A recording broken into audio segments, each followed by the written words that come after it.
기도하셨습니다. 아버지여, 주님 은혜와 응답과 승리의 날이 되도록 이 시간도 주의 말씀으로 아버지 우리에게 하나님 역사하여 주옵소서. 성령 하나님, 주님의 음성 듣게 하시고 그리고 보혈의 능력, 그 말씀의 능력으로 이 시간 우리를 새롭게 하시고 강하게 세워 주옵소서. 예수님 이름으로 기도합니다. 아멘. 네, 오늘은 10월 28일 여호와께서 모세에게 명령하신 대로 민수기 1장 1절부터 19절까지 말씀 우리 함께 합독하겠습니다. 이스라엘 자손이 애굽 땅에서 나온 후 둘째 해 둘째 달 첫째 날에 여호와께서 시내 광야 회막에서 모세에게 말씀하여 이르시되 너희는 이스라엘 자손의 모든 회 중 각 남자의 수를 그들의 종족과 조상의 가문에 따라 그 명수대로 계수할지니 이스라엘 중 20세 이상으로 싸움에 나갈 만한 모든 자를 너와 아론은 그 진영별로 계수하되 각 지파의 각 조상의 가문의 우두머리 한 사람씩을 너희와 함께 하게 하라. 너희와 함께 설 사람들의 이름은 이러하니 르우벤 지파에서는 스데울의 아들 엘리술이요 시므온 지파에서는 수리삿대의 아들 슬루미엘이요 유다 지파에서는 암미나답의 아들 나손이요 이사갈 지파에서는 수알의 아들 느다넬이요 스불론 지파에서는 헬론의 아들 엘리압이요 요셉의 자손들 중 에브라임 지파에서는 암미우스의 아들 엘리사마요 므낫세 지파에서는 브다술의 아들 가말리엘이요 베냐민 지파에서는 기드오니의 아들 아비단이요 단 지파에서는 암미사떼의 아들 아이에셀이요 아셀 지파에서는 오그란의 아들 바기엘이요 갓 지파에서는 드우엘의 아들 엘리아삽이요 납달리 지파에서는 에난의 아들 아이라인이라 하시니 그들은 회중에서 부름을 받은 자여 그 조상 지파의 지휘관으로서 이스라엘 종족들의 우두머리라. 모세와 아론이 지명된 이 사람들을 데리고 둘째 달 첫째 날에 온 회중을 모으니 그들이 각 종족과 조상의 가문에 따라 20세 이상인 남자의 이름을 자기 계통별로 신고하며 여호와께서 모세에게 명령하신 대로 그가 시내 광야에서 그들을 계수하니라. 아멘. 이제 오늘부터 이 민수기를 공부하게 되는데요. 여기 그 앞에 보면은 서론 부분이 있습니다. 예. 그 제목이 민수기에 대한 그 타이틀을 광야의 순례를 통해 배우는 거룩함, 광야의 순례를 통해 배우는 거룩함. 예, 우리의 삶을 설명하고 있죠. 여기 보면은 이 민수기라는 이 책이 유대 전통은 이 책 제목에 그 첫 마디 본문의 첫 마디에서 책 제목을 따내는데 그렇다고 하면은 광야에서 혹은 그리고 하나님께서 말씀하셨다 이렇게 말할 수 있다고 합니다. 그러니까 우리의 삶이 광야라는 것을 그리고 그 광야 가운데서 하나님의 음성을 듣는 것이 그리스도인의 삶이라는 것을 우리에게 나타내고 있습니다. 많은 사람들이 인생이 힘든 이유는 인생이 광야가라고 생각을 안 하기 때문에 그런데 다 광야를 살고 있거든요. 그런데 이제 광야라고 생각 안 하기 때문에 다른 사람들은 오아시스의 행복을 누리는데 나만 광야에 있구나. 나만 외롭고 나만 두렵고 그리고 나만 어렵구나. 이렇게 생각하니까 더 절망인 건 거예요. 다 같이 어려우니까 우리가 이 어려움 속에서 하나님의 도움을 받아서 어떻게 광야의 그 행복, 광야의 행복을 누릴 것인가 이걸 생각하면은 오히려 즐길 수 있는 거예요. 그 헤엄 못 치는 사람은 파도가 공포지만은 수영을 잘하고 파도를 잘 타는 사람은요 높은 파도를 찾아갑니다. 그리고 파도 대회가 있어요. 파도 타기 대회 그 이기면은 명예와 그리고 부를 획득하게 되죠. 이게 그리스도인의 삶이죠. 그리스도인의 삶은 인생을 거룩한 스포츠로 생각하는 거예요. 그래서 우리의 삶 속에 있는 고난을 우리가 파도를 잘 타는 사람처럼 성령으로 말미암아서 보혈의 능력으로 말미암아서 이미 허락하시고 우리 이미 예수님의 그 희생으로 지불되어진 그 하나님의 은혜, 성령의 그 도우심, 이거는 예수의 피값으로 우리에게 주어진 축복이잖아요. 그러니까 이 복음의 능력과 이 복음의 능력을 깨닫고 누리게 하는 이 성령의 역사하심을 힘입어서 거룩한 삶의 파도를 타는 거죠. 고난의 파도를 타는 거죠. 그러면 이게 꼭 뭐와 같냐 하면요. 이 계절을 이해하지 못하는 사람은 그리고 항상 그 덥지도 않고 춥지도 않고 기분 좋은 약간의 그런 어떤 그 온화함, 이것만 딱 머리에 기준으로 둔 사람은요. 여름은 왜 이렇게 더워? 겨울은 왜 이렇게 추워? 그래. 이렇게 생각하거든요. 그런데 이걸 이제 이해를 한 사람, 지금은 여름이니까 더운 거야. 그리고 조금 있으면 또 가을이 와. 이렇게 생각하는 거죠. 또 지금은 겨울이니까 추운 거야. 조금 있으면 봄이 와. 이렇게 생각하는 거예요.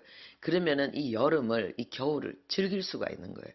여름에는 아주 그 좋은 몸매를 드러내면서 아주 하늘하늘하고 예쁜 옷들을 입으면서, 그리고 또 뭐 바닷가에서 수영도 즐기고, 그쵸? 뭐 여러 가지 여름을 즐길 수 있는 게 많잖아요.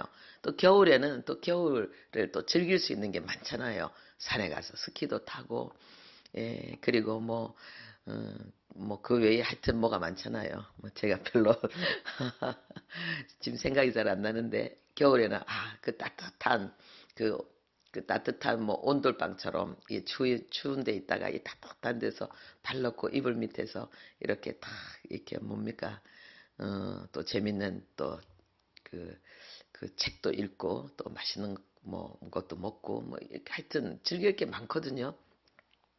우리 인생을 이렇게 그리스도인들은 광야라고 생각하고 겨울의 고난, 여름의 고난 속에서 하나님의 은혜를 즐길 수 있는 이 거룩한 스포츠를 즐기는 전문가들이 돼야 돼요. 할렐루야. 이게 얼마나 어, 참 은혜인지요. 그러니까 모든 것이 은혜죠. 내 힘으로 내 자원으로 하면은 힘든데 하나님의 은혜를 힘입어 하면은 행복한 거예요. 그리고 광야에서 어떻게 거룩을 배우느냐. 이 거룩이라는 게 딴 게 아니잖아요. 성경에 보면 이게 피에 접촉되면 다 거룩이잖아요. 이 복음에 접촉된 자가 거룩을 누리는 거예요. 복음에 접촉된 자가 거룩한 자예요.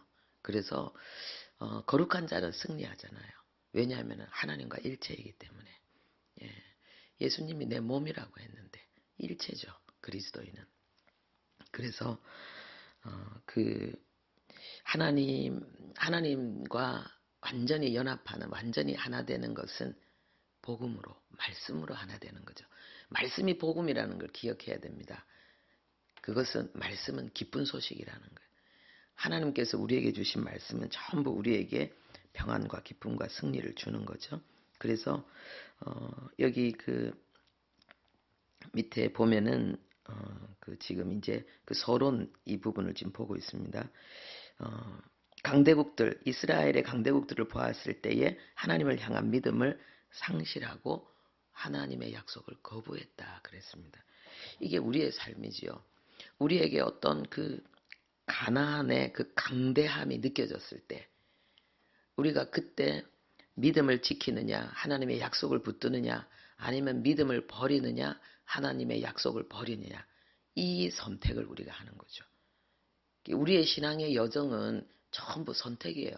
순간순간 선택이 계속 이어지는 것이 우리의 삶인데, 이 믿음으로 무장되어지고 말씀으로 무장되어진 사람은 이 그 어둠의 강한 역사 앞에서 발휘하죠. 우리 밥이다. 이 하나님의 말씀이 딱 머릿속에 각인된 사람. 그래서 말씀 묵상이 참 중요한 거예요. 그래서 보험 들고 뭐 예금 뭐 저축하고 이런 것도 중요하지만요. 믿음을 저축해야 돼요. 하나님의 말씀을 저축해야 돼요. 내 거로 소유해야 돼. 내 거로. 그래서 우리의 이 뇌세포에 완전히 각인시키고 우리의 심장을 정말 복음으로 이렇게 뜨겁게 뛰게 만들어야 돼요. 그렇게 하면은 이게 위기가 기회거든요. 왜냐하면 여러분 구원을 기억하십시오. 소조라는 이 구원의 단어 속에는 구출이라는 의미도 있지만은 해를 받지 않게 하다라는 의미도 있고 보존하다라는 의미도 있는 거예요. 그러니까 구원받은 하나님의 백성에게는 해를 받지 않아요. 이 성경이 우리에게 요구하는 거잖아요. 그 두려워하지 말라, 염려하지 말라. 그리고요, 무엇이든지 기도하라. 전부 기도하는 거예요. 염려, 걱정, 근심, 불안, 슬픔을 전부 기도하는 거예요. 그래서 우리가 이 기도 잘하는 사람의 이게 특징이 뭐냐 하면 마음이 어린애 같아야 돼요. 그러니까 우리가 하나님 앞에 뭔가 멋있게 보이려고 생각하면 안 돼요. 하나님 앞에 그냥 3살짜리 어린애가 돼야 되는 거예요. 뭐든지 다 얘기하는 거예요. 하나님 앞에. 전부 다 이야기하는 거예요. 그러면 그 사람은 기도의 사람이 되는 거예요. 그래서 영적인 아주 차원 높은 아주 깊은 어떤 영성, 그거는요, 어린아이가 되는 거예요. 단순하게 되는 거예요. 그래서 우리가 하나님 앞에 모든 것을 구하면은 무엇이든지 기도하라고 하셨거든요. 염려하지 말고 기도, 걱정하지 말고 기도, 두려워하지 말고 기도, 분노하지 말고 기도. 어제 동욱이가 아빠 때문에 화가 난다는 거예요. 왜 화가 나냐? 아빠는 나보다 더 똑똑하고 더 성실하고 얼마나 유능한 사람인데 지금은 자기의 도움을 받고 있는 그 모습, 때로는 어린애 같은 그 모습을 보면은 너무 화가 난다는 거예요. 그래서 제가 문자했어요. 그래, 너의 그 분노를 기도의 에너지로 바꿔라. 너의 그 마음의 그 분노를, 그 고통을 기도의 열정으로 바꾸라는 거예요. 이게 신앙이에요. 그래서 그리스도인이나 일반인이나 똑같아요. 삶은 똑같아요.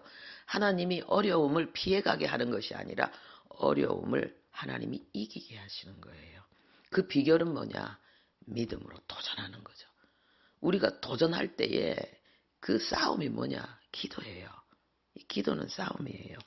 예, 그래서 우리의 거룩함은 접촉이라는 거. 복음에 접촉하는 거. 그래서 기도가 거룩함이고 감사가 거룩함이에요. 그러면은 범사에 하나님의 뜻을 찾아 이루는 그 성공의 길을 걸어가는 거예요. 쉽죠? 간단하죠? 접촉이 거룩함이라는 거예요. 복음에 연결되어지는 거. 그러면은 거기는 뭐냐? 감사. 감사는 순종이잖아요. 말씀에 순종하는 거잖아요. 감사가 능력이거든요. 그리고 뭡니까? 기도하는 거예요. 그러면은 이미 접촉되어졌기 때문에 이 가지가 나무에 접촉되어지면 진액이 뿌리로부터 나무로부터 진액이 그 가지로 흘러 들어오잖아요. 그러면은 꽃피고 열매 맺는 거는 가지. 우리는 복음의 영광을 나타내고 우리는 복음의 놀라운 결과물들을 증거하는 사람이에요. 내 인격과 내 삶을 통해서 나의 인격, 나의 행보, 나의 말과 나의 행동이 복음의 꽃을 피우고 복음의 열매를 맺게 돼요. 그러니까 우리가 얼마나 중요한 위치에 있냐는 거예요. 나에게 주어지는 삶은 전부 내 삶이 아니라는 거예요. 하나님의 특별한 그 계획과 섭리와 역사 속에서 나에게 일어나는 거예요. 버릴 게 하나도 없는 거예요.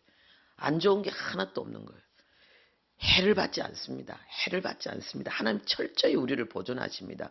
우리가 하는 것은 오직 접촉하는 거예요. 그리고 여기 이제 오늘 본문 말씀에 보면은요, 그 하나님께서 요구하신 대로 명령하신 대로 그대로 이들이 지금 순종하는 것이 나와 있습니다. 그래서 이게 이스라엘 백성들이 이게 계수하는 것이 하나님의 명령대로 계수할 때는 이것은 순종이고 복이죠. 그런데 하나님이 말씀하지 않고 계수할 때는 인간적인 이유로 계수할 때는 그것이 죄가 되었고 하나님으로부터 징계를 받았습니다. 다윗이 그 백성을 계수하라고 명령했을 때는 하나님의 말씀에 순종이 아니었죠. 그래서 이게 참 중요한데 우리는 사람들의 어떤 겉모습을 가지고 내 기준과 잣대로 판단할 수가 없는 거예요. 나에게는 죄가 되지만은 하나님이 말씀하지 않았기 때문에 하나님이 더 큰 은혜를 주셨기 때문에 그런데 다른 사람에게는 똑같은 행동이라도 죄가 안 되는 게 있어요. 왜냐하면 하나님의 평가는 절대평가고 그리고 하나님은 많이 받은 자에 많이 준 자에게 하나님 많이 요구하기 때문에 그래서 우리가 여기에서 정말 중요한 게 뭐냐면 함부로 남을 판단하지 않는 거. 왜 저렇게 말하지? 왜 저렇게 행동하지? 판단하지 않는 거. 이유가 있을 거야. 정 궁금하면 물어보는 거예요. 근데 마음으로 이렇게 나쁘게 생각하면 이미 다 어둠에 잡히는 거죠. 그 세력을 쫓아내고 하나님에 대해서 어린아이같이 순전한 마음으로 하나님의 그 성령의 감동으로 충만케 하는 것은 상당히 어려운 일이에요. 아예 처음부터 그 어둠이 내 안에 들어오지 않게 하는 거예요. 그게 이런 말씀들을 우리가 영에 깊이 새겨야 돼요. 그러면 영적 전쟁하는 게 거의 99%다 이깁니다. 전쟁을 이미 우리가 대부분 다 승리하게 돼 있어요. 어려운 싸움은 이런 말씀으로 이렇게 무장이 안 되면 어려워요. 사단이 작은 틈을 타고 들어와서 우리의 마음을 점령하거든요. 남을 보고 함부로 판단하는 것, 이런 것들, 하나님의 판단과 다른 판단을 우리가 내리는 것, 내가 하나님 위치에 서는 것, 어둠에 확 잡히죠. 이런 것들을 안 하고, 바울은 나도 나를 판단하지 않느노니, 그러니까 하나님이 나를 인도하시는 데 있어서 어떤 건 내가 정확하게 아는 것도 있고 어떤 건 모르는 것도 있어요. 그런데 이때 판단하지 않고 그냥 순종하는 거예요. 예. 그래서 참 우리가 판단하는 이것이 하나님의 영역이거든요. 심판하는 게 하나님의 영역이거든요. 이게 마음에 이게 들보를 가지는 거고, 들보. 예. 그래서 아무도 판단하지 않는 거, 이게 굉장히 중요합니다. 그러면 비난하고 공격하고 싸우고 다투는 일 안 하겠죠. 각자 자기 역할에만 충실하는 거예요. 그리고 이게 종족과 가문에 따라서 계수한다는 이 내용을 우리가 봐야 되는데요. 우리가 종족과 가문을 이야기할 때는 반드시 영적인 것과 육신적인 것을 함께 겸해서 생각해야 돼요. 이것은 바로 신앙 전수를 이야기하고 하나님의 질서를 이야기하거든요. 그래서 우리는 신앙 전수에 초점을 맞추고 오직 그 하나님의 복음이 잘 전달되어지는 것, 그리고 육신적이고 영적인 그 후손을 세우는 것, 이것을 아주 중요하게 여겨야 되겠습니다. 오스왈드 챔버스 목사님이 그 더눈 신학대학에서 공부를 했는데 거기에 맥그리거 학장님이 당시에 계셨습니다. 그분이 강하게 주장하는 게 내 목표는 사역자를 내보내는 데 있지 않고 우리에게 영감을 허락하소서. 그렇지 않으면 우리는 죽습니다라고 외치는 선지자와 같은 마음을 가진 자를 내보내는 것이다.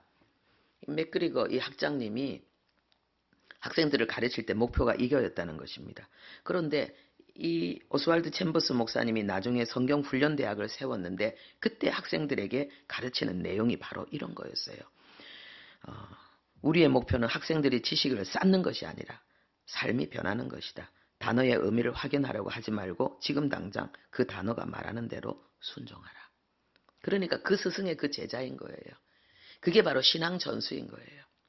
그래서 우리가 영적인, 육신적인 그 영적인 후손들, 이게 뭡니까? 제자 세우는 거. 여기에 목숨 걸어야 되는 거예요. 제자가 제자 세우기 때문에 내가 진짜 주님의 제자가 되고 그리고 주님의 제자를 세우는 거. 성도들이 여기에 눈을 떠야 돼요. 그러면은 성령의 강한 임재와 역사를 누릴 수 있습니다. 기도하겠습니다. 하나님 아버지, 우리가 하나님의 말씀에 순종하는 것을 우리 인생 최고의 목표로 삼는 선지자의 마음을 가지게 해 주옵소서. 제자의 길을 걸어가게 하시고 제자를 세우는 신앙 전수가 이루어지는 가정과 교회가 되게 해 주옵소서. 예수님의 이름으로 기도합니다. 아멘.